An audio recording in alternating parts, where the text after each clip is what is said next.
Yes. We're inviting people to regather, if you will, for our extended conversation.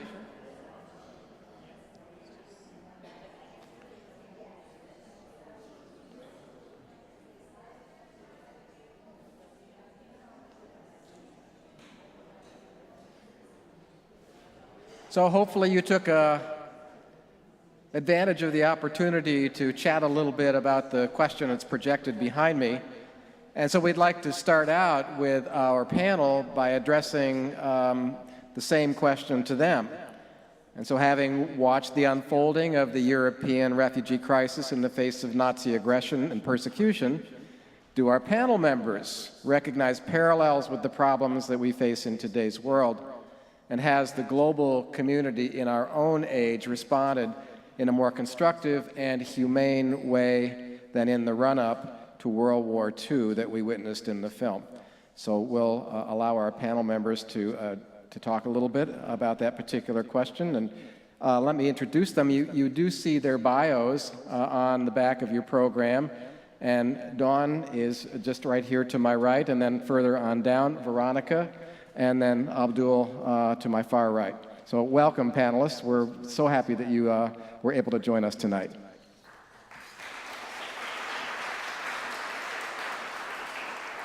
So anyone who feels so moved can begin, and we'll just kind of keep this informal. We're not going to, have some kind of a regimented order of 1, 2, 3, 1, 2, 3.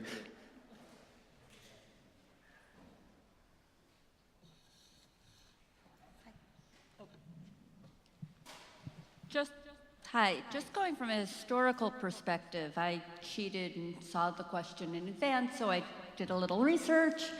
And I'm just going to read you a short quote that actually is from the chair of the Senate Judiciary Committee.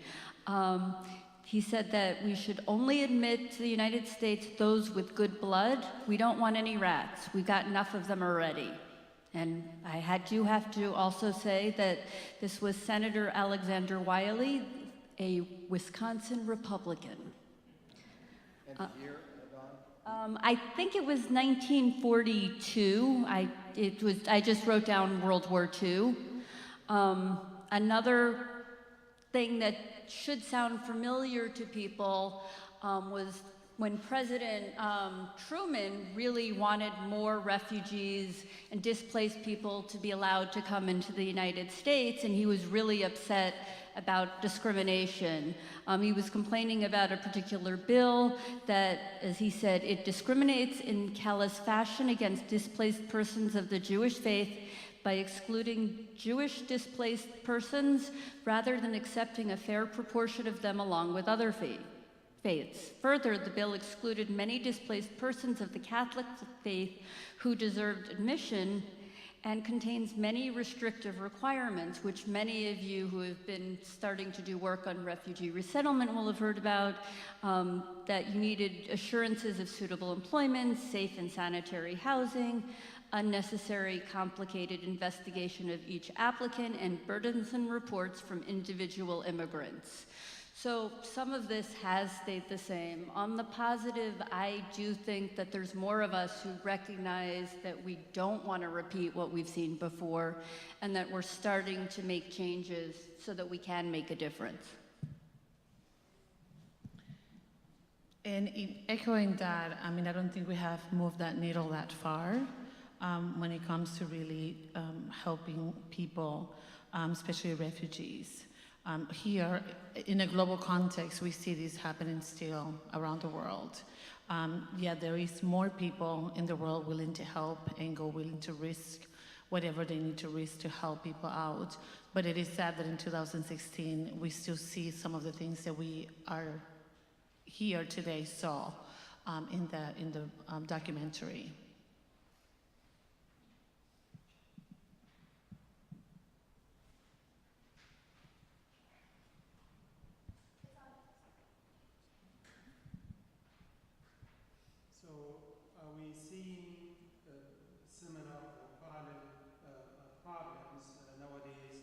Of course, the elephant in the room here is the Syrian crisis, which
basically the Syrian people inside Syria that were the most generous.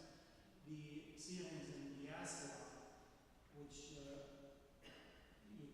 many of you don't know, there was already 5 million Syrian people outside the country before this had started, before 2011. And those have received their friends and families and others when they could, when the visa issues and travel limitations allowed them to come to other countries. They have first been received by their relatives and friends outside the country.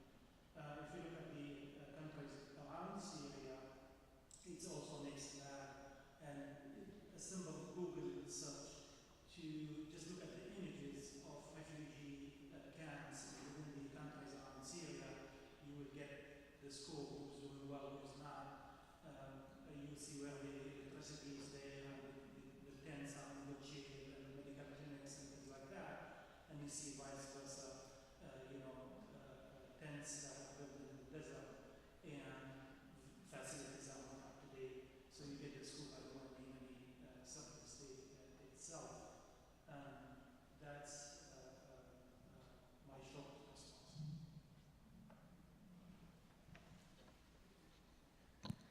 Let me just follow up with a kind of a specific question related to this one. Is it your feeling, members of the panel, that as a civilization we do have the capacity to absorb the refugees that currently are facing these challenges, and that we're in some ways neglecting or reneging on our responsibility to each other? That in fact there is unused capacity that we have that can be used to address this problem?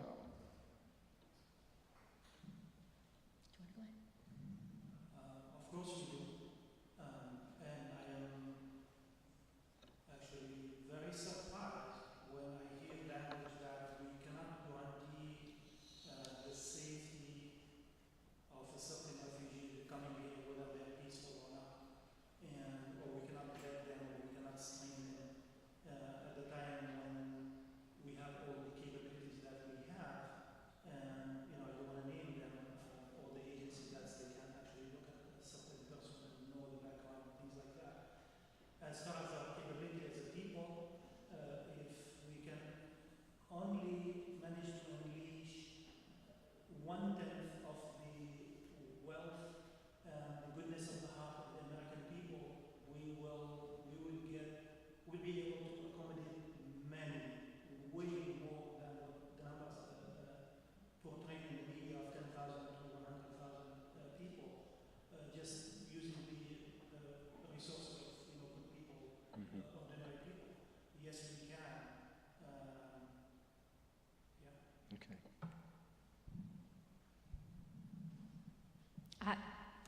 I agree. I think that it's absolutely the right thing to do, that it's something that, for those of us in the room who are Jewish, we know that many of us would not be here today if somebody hadn't done it for our grandparents and great-grandparents, and it's something we can't forget.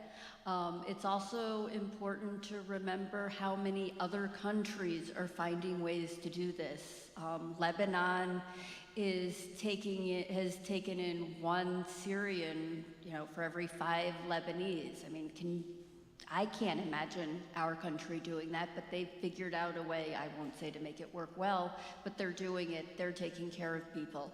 Turkey has taken in an unbelievable number of people. Germany has taken in a lot. I mean, there's so much more that we can do, that we need to be thinking about doing it, and by working, by collective action, by all of our organizations working together toward a common goal, we can have so much more impact than any one of us just working with our own communities. By bringing more of the Madison communities, and if I'm just talking about our community here, there is a lot that we can do and that we need to do.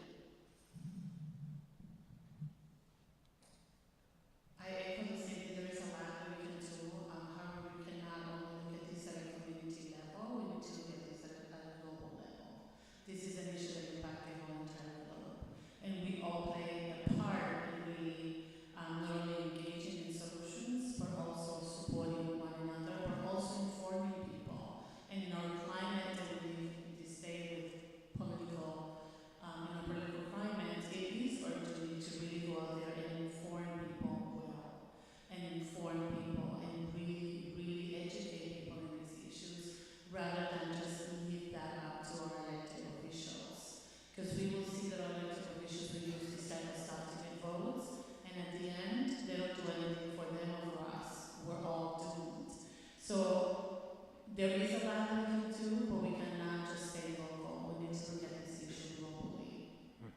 Thank you. As we know from reading the reports from Western Europe, there are political leaders in France and in Germany and in Austria and in Greece that are paying a political price for their willingness to accommodate more refugees. So here we are. The film observes that European Jews, despite their persecution, were an unwanted people in most other countries, and they bore a heavy stigma which made it much harder for them to gain sympathy. Middle Eastern refugees, North African refugees are in a very similar situation due to our Western fear of potential terrorism. So can you suggest any particular strategies for creating a braver, more compassionate, and welcoming culture, not only here in the United States, but perhaps in Europe as well?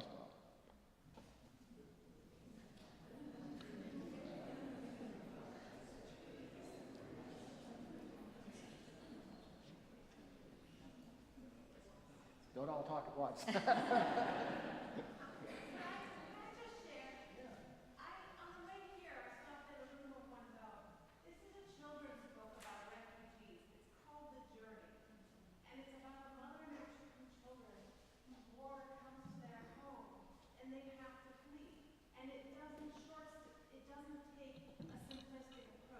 Mm-hmm. It ends with them on the train, noticing the birds flying overhead, and then they're all on the journey.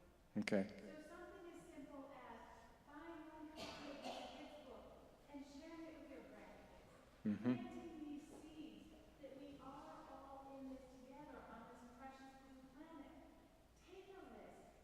Talk politically. Ask people to step in a refugee's shoes. Use a kid's book. Start simple, because we all act like we're sophisticated adults, but we have a little kid inside of us that can be touched by pictures, that can be touched by our own fears. And I lived in Europe and recently moved back, and one of the changes that I see is that we're all afraid of each other now. We're afraid to talk to the stranger on the street. Start talking to people, even if it's just a simple hello. Start figuring out where we each can make a difference. Calling elected officials, taking donations to Syria. It's a lot of these little pieces that may inspire you to do more. But if you tell your friends in a loving setting, that power of love can change the world. So start with kids. All right, start with room of one's own. All right, thank you. We'll see if our panelists have something else to contribute to that fine recommendation. I think when I look at this question, I'm also, brave, compassion, welcoming culture. And I think we need to start at home. I'm a mother of two wonderful daughters. And I don't think that my advocacy work out in the community doesn't impact them at all. It does. They know exactly what I do for a living. They get to come to functions with mom. They get to see what I do. And they get to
And I'm just going to piggyback on what Veronica just said, and the idea of inclusion and altruism are so important for us to be able to figure out next steps. So the idea of how do we bring people together? There are several tables outside, Lutheran Social Services, Open Doors for Refugees, Jewish Social Services. We are three very different organizations, but we are working together to address issues of refugee resettlement here in Madison, Wisconsin. And that's a really, really important, powerful thing that we're doing, because we are coming at this from very different places with very different skill sets, with very different knowledge. And so the ability, and our communities have different knowledge. So being able to take that and providing information and increasing awareness, that gives us, makes it all more powerful, and that we can start to make the kinds of specific concrete changes that are needed. You know, I thank you for your comment, but I also sense that you are fearful and you're trying to be courageous in the face of something that is scaring you. And that thing is the rhetoric, you know, the political rhetoric that is common nowadays. I see the doubts in people that, oh, are we good or are we, you know, are we that bad? I landed here in 1994, and one of the best surprises I got, and I have to admit it was a surprise at that time to me, is the amount of goodness in the American people. You know, you're good, despite, you know, whatever is there in the media or something like that. I came from Syria, so we don't get, unfortunately, enough chances in Syria to, you know, see and touch the goodness of the American people, because we deal mainly with the foreign policy of the United States, which we have issues with. But when I landed in 1994, you feel it right away. So I always try to send this message that the American people are fantastic people. They have this virtue or this value of fairness, and they're welcoming. So that's your origin. It is a little bit challenged now, and you might be a little bit doubtful or something like this. That is okay. And I also salute you for trying to challenge that fear and that doubt by, you know, spreading a message like this. As far as the stigma that is mentioned there, you know, I am that stigma. You know, my name will send kind of like a national security problem in the airport. That's why I avoid the airports as much as I can. I drive from here to Florida without any hesitation. But again, you know, we see that Jewish refugees who arrived here, and we saw the profile of those people. You know, how did they start? How did they land here? Very fearful, very doubtful, very afraid, and then what did they turn out to be? I landed here in 1994, and then I left the country and came back, and now I am first generation immigrant. Well, I don't want to be proud, but, you know, if I want to, you know, unfold my profile and say, wow, we need more people like this. And I'm just average. And there are many examples. There are 5,000 senior physicians in the United States. Some of them are, you know, advanced positions in teaching and management and things like this, and so on, business owners and things like that. Those people will enrich the life in the United States with good values, good culture, good food, good music, good economy. They're more educated than the average. Women are more educated than the average. They believe in equality. They're a mixed bag of people, not all Muslims, not all conservatives, and very, very few, if any, like strict or extreme. Thank you. So part of this has to do, particularly in the aftermath of 9/11, working harder to dispel some stereotypes. and to certainly lift up for more people the examples of all the individuals who've come to our country and have made and are making significant contributions to our communities. One of the things that strikes me too is that there's a great deal of emphasis in the film on the role that faith communities played. Because it's a bioepic, it focuses on a Unitarian minister and his family, but there is mention of the Quakers, and certainly there could have been many other faith traditions that could have been mentioned in this film, but for purposes of time were neglected. In our own world today, one wonders to the extent to which faith communities are playing as constructive a role as they could in addressing the refugee issue and becoming a place where these kinds of conversations can take place, where we can be in dialogue with each other. As you came in, you may have noticed at the front door we have a poster that says, "Refugees welcome here." Well, that can be a conversation starter. I can't remember where Becky got that particular poster, but we all agreed that needed to be a poster that was front and center when people came in our door. And I think that it's important for individuals in faith communities where it's not been addressed from the pulpit, where there have not been study groups around this particular issue, to encourage clergy to organize those kind of groups.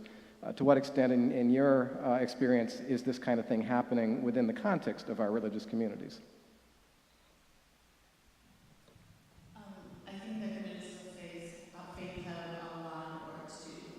There are some congregations that are great at it, but that's a very small percentage. For what I see on the work that I do, not only with refugees but immigrants.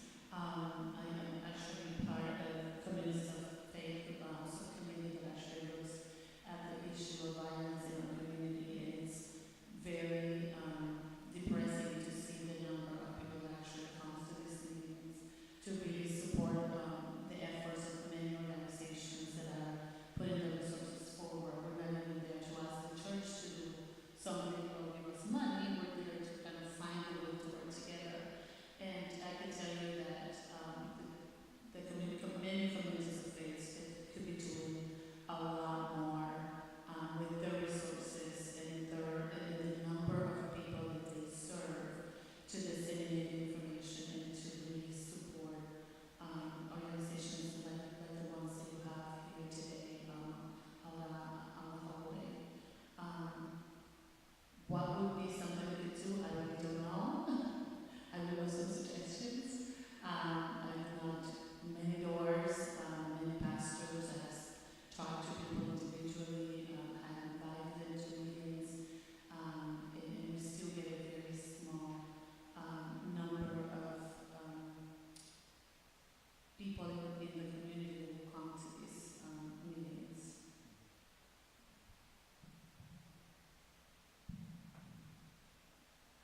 Anybody else have a thought about that? About how to induce some of our people of faith and our faith community leaders to be more proactive in this regard? And I could even answer my own question, because I know with regard to Black Lives Matter and any number of other issues, there is a regrettable timidity among many religious leaders around these kinds of issues. They're afraid it'll be divisive in their congregations. But so we had a hand out there. Would somebody like to make us? Becky, you've got a microphone. And momentarily, we're going to have one more question, and then we're going to I think we'll open it up so people can ask some questions of the panelists as well.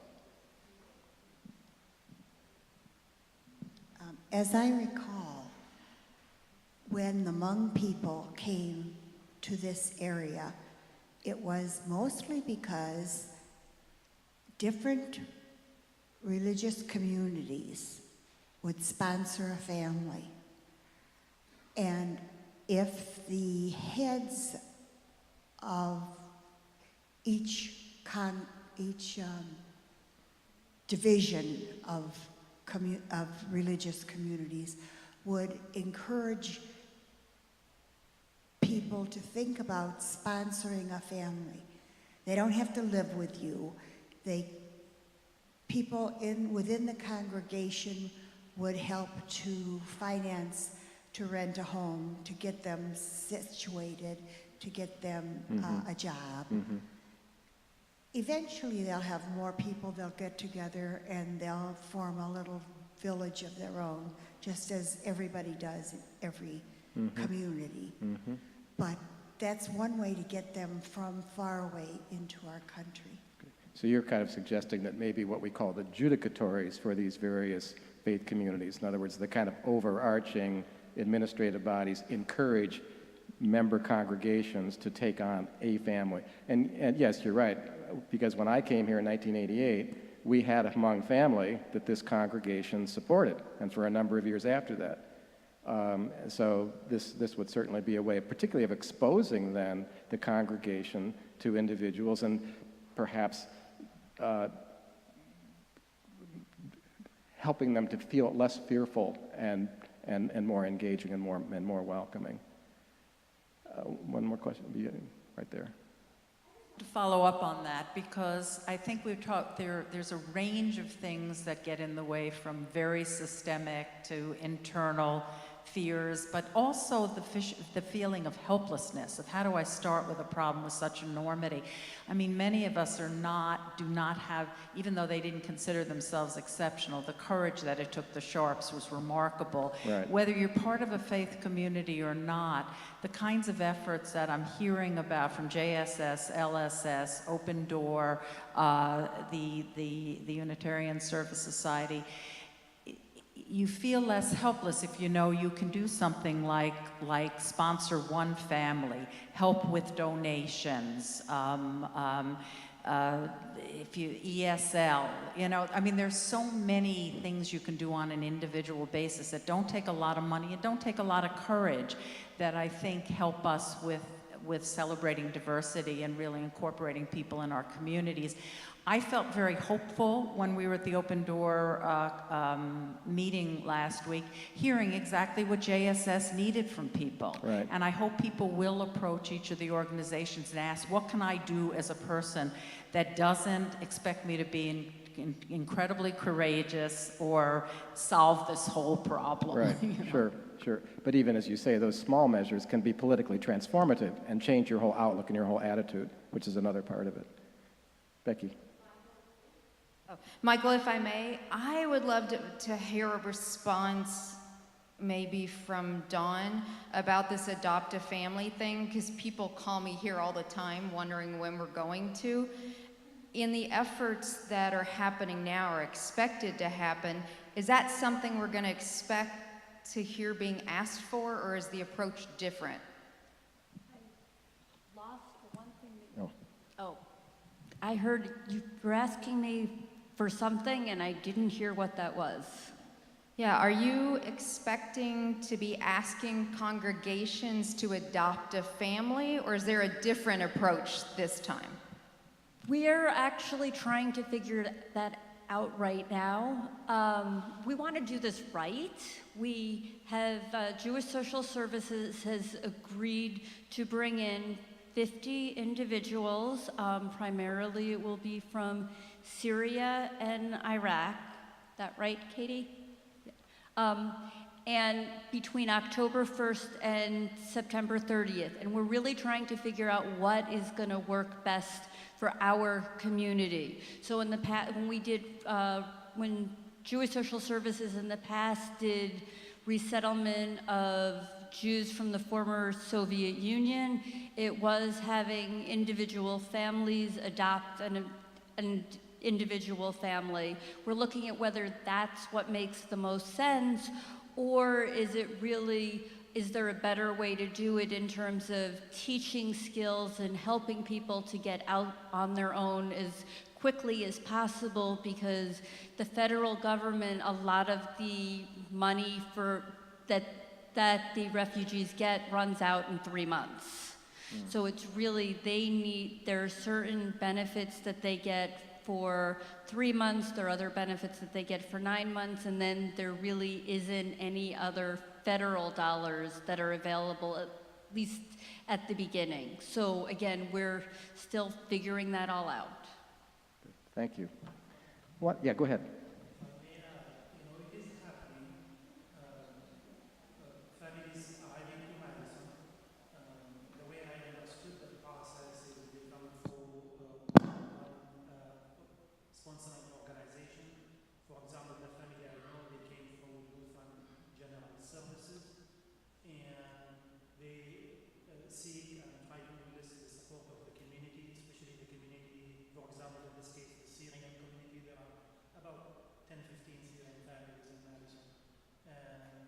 had the experience of sponsoring a family recently. It's kind of like full hand for like 3 to 4 months. So I think it takes about 4 or 5 families to sponsor and support one family. We received a lot of help, but yet it took about 3 to 4 months, but the results are fantastic.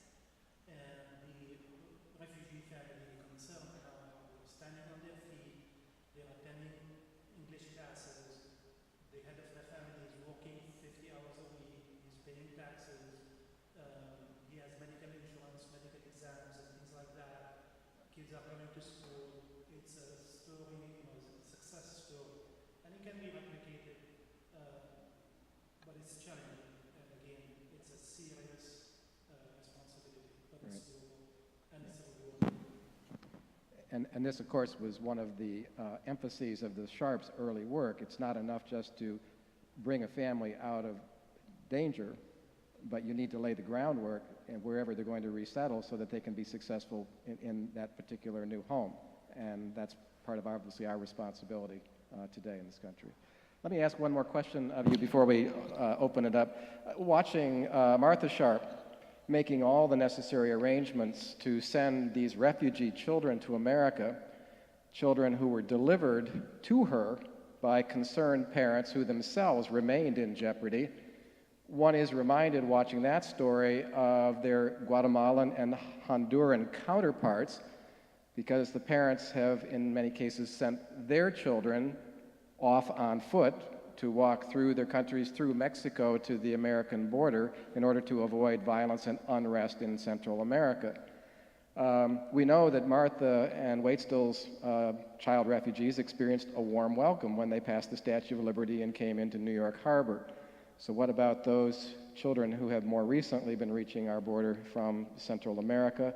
Or conversely, the fate of those children whose parents have come here, leaving the children behind in an effort to support them from abroad.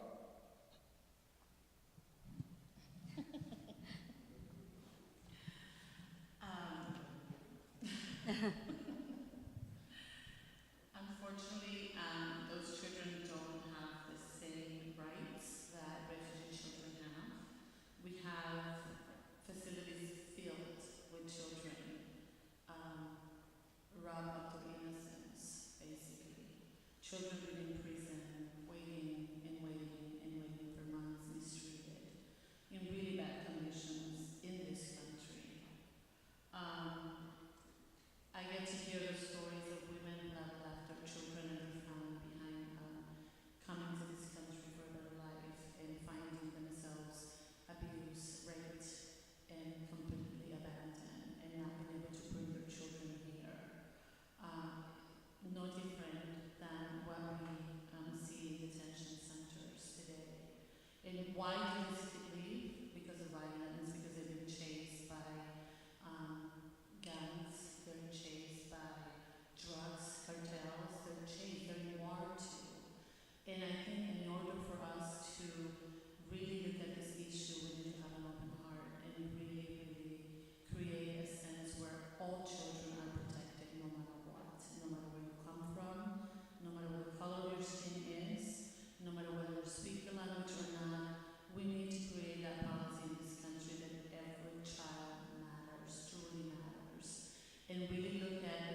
Well, thank you, panelists.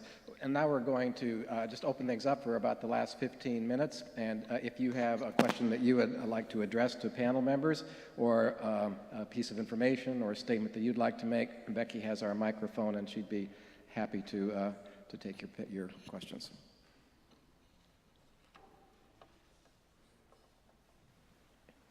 We have someone in the front here.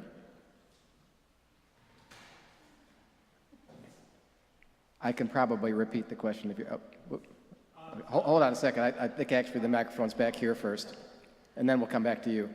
I just came back from Tucson, Arizona, where I work with Central American asylum seekers from the three, what's been called the three murder capitals of the world: Honduras, El Salvador, and Guatemala.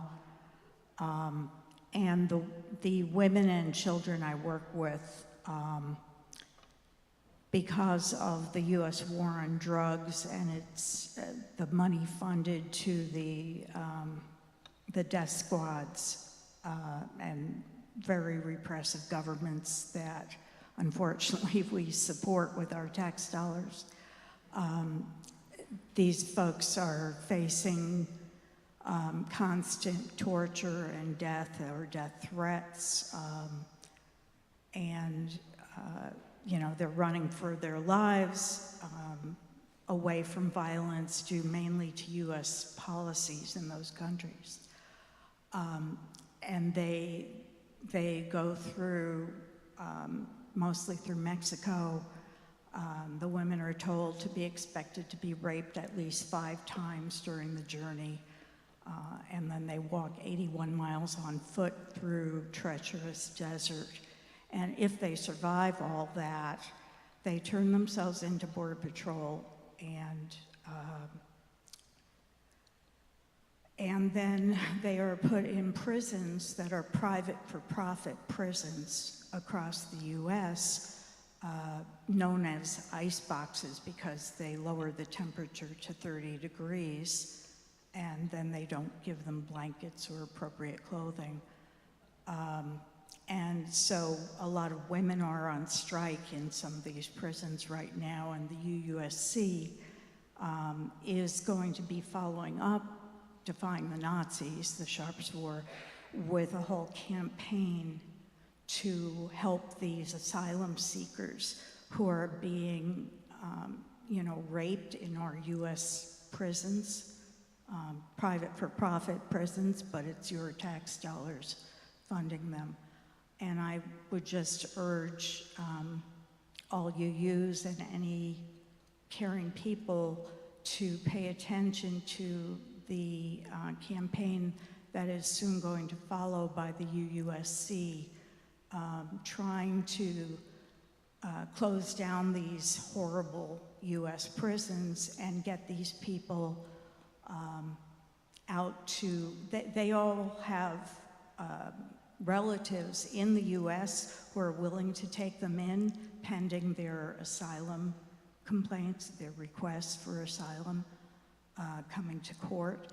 And there's really no reason to put people who are not criminals in these horrible prisons. So I just would encourage you all to keep an eye out. And if you're not on the UUSC email list yet, please get on it. Okay, thank you. And I should probably mention before too many people exit that we are accepting free will offerings for the Open Doors for Refugees program. So as you're leaving today, there are baskets outside if you are disposed to make a contribution for this effort. Please. Hi, my name's Ken Bond. I'm with Open Doors for Refugees. There we go. And I want to tell you a little bit about what we're doing. My wife and I started this last winter with an event sort of like this. It wasn't a movie. There was a presentation, dinner, soup for Syria. And after the presentation, about 30 people stayed because we wanted to talk about what can we do. And from that 30 people, this organization, Open Doors, has continued to grow, and it's grown fast. You know, we've had a tremendous response from the community. So there have been about 150 people that have stepped up to say, we want to do something. We want to help. We want to organize and figure out what we can do to support refugees arriving here. We want to welcome them. We want to help to ease the transition. So we've had 3 public events. The last one was a community picnic in August at Olin Park. A couple hundred people came to that. We meet monthly. We've grown the organization to a point where we feel we've got the people power to start to work now with Lutheran Social Services, with Jewish Social Services, to provide refugee services to people coming in here.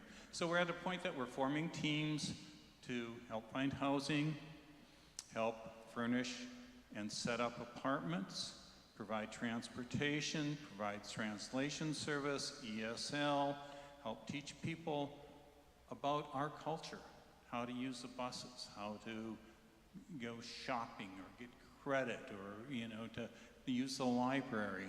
So there's a number of things that we're forming to do. If you're interested in being part of that, or just keeping on our mailing list to know about upcoming events, there's a sign-up sheet out in the hall. So please sign up. There's also a sheet there if you want to do more than that, you want to get involved in one or more of these teams that are being set up. There's another sheet there you can fill up and get me. Thanks very much. Thank you. And thank you so much, First Unitarians, Becky, Michael, for organizing this event. Thank you.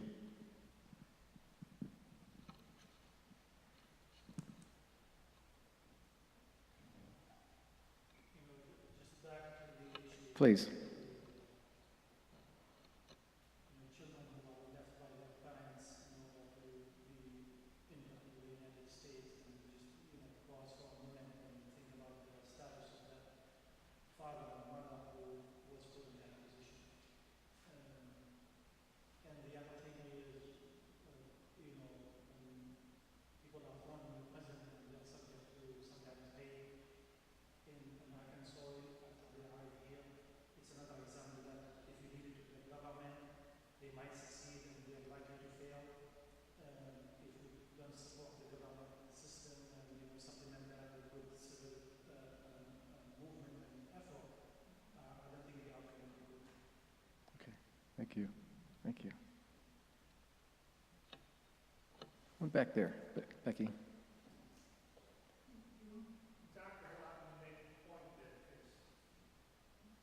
tormented me for a long time, and that is Americans in general are good people run by a government that cares nothing about the people.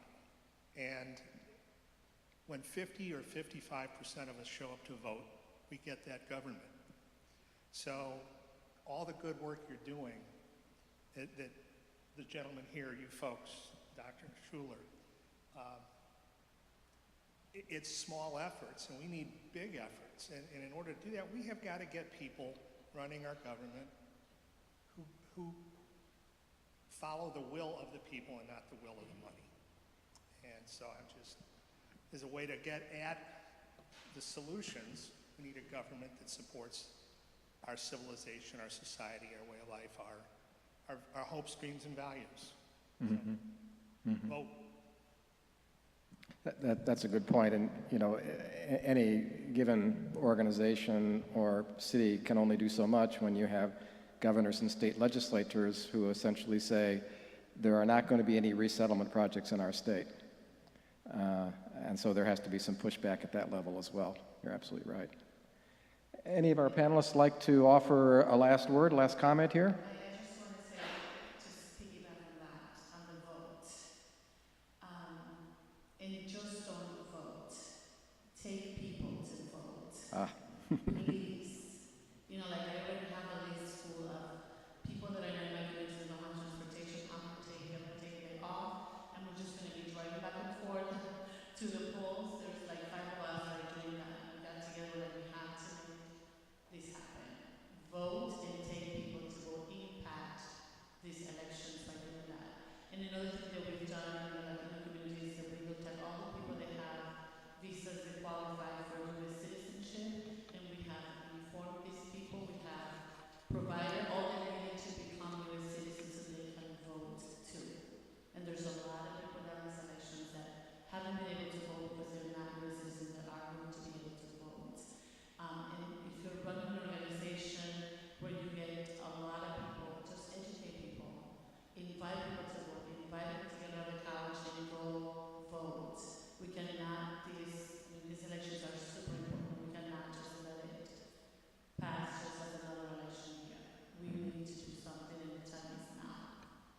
So Veronica, are you basically suggesting that maybe Unidos would need on election day drivers who can actually take people to the polls? Unidos is not doing this. Actually, a group of friends decided they were going to do this on election day. So 5 of my friends are taking the day off, and we're just have contacted people in our neighborhoods.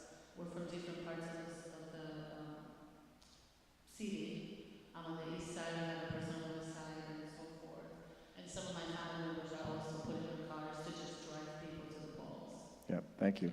Dawn? And, just something I learned today, and maybe all of you know this, but I didn't, but starting next week, you can actually do absentee voting in the Madison Public Libraries, which, okay, I read the news and somehow miss this, so there's probably a lot of other people who didn't know that, and there, are a reasonable number of libraries open, and it's certainly more convenient than going to the city-county building downtown. So again, if you know somebody who, you can encourage them to go to their library next week. It doesn't start until next week. I learned that today as well. But it's really, really important. And I also want to thank the panel and First Unitarian and all of you for coming out on a Tuesday night when there's a lot of other things going on and other things you could be doing, but this really is important, and